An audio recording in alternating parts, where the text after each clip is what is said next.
Maithili express की शानदार प्रस्तुति।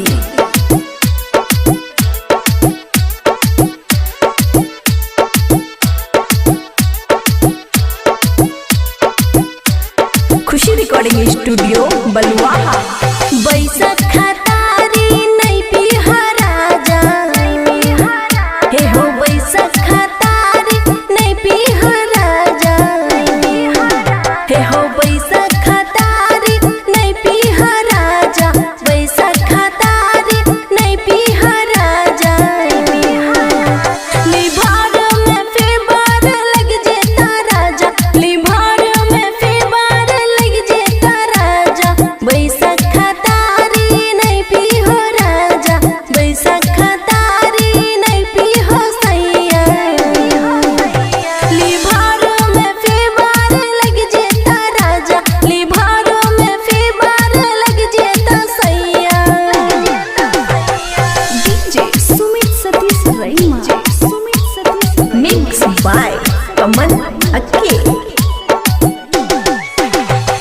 होटल के खाना नहीं खैहा हो सैया, हे हो होटल के खाना नहीं खैहा हो सैया, हे हो होटल के खाना नहीं खैहा हो सैया, होटल के खाना नहीं खैहा हो सैया।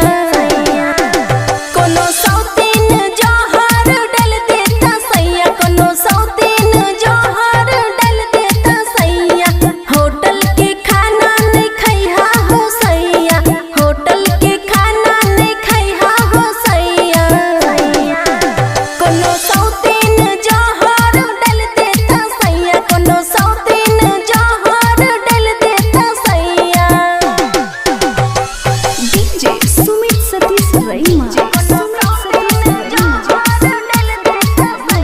खुशी रिकॉर्डिंग स्टूडियो बलुआहा।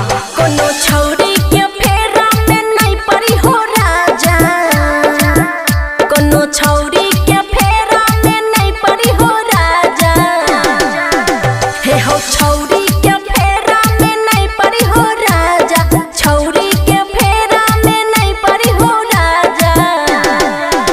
बिगड़ल छै राहुल बाबी गायर देता राजा, बिगड़ल छै राहुल बाबी गायर देता राजा, छौरी के फेरा में नहीं पड़ी हो राजा, छौरी के फेरा में नहीं पड़ी हो राजा।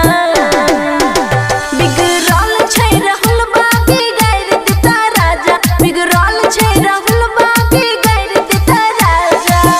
खुशी रिकॉर्डिंग स्टूडियो बलुआहा।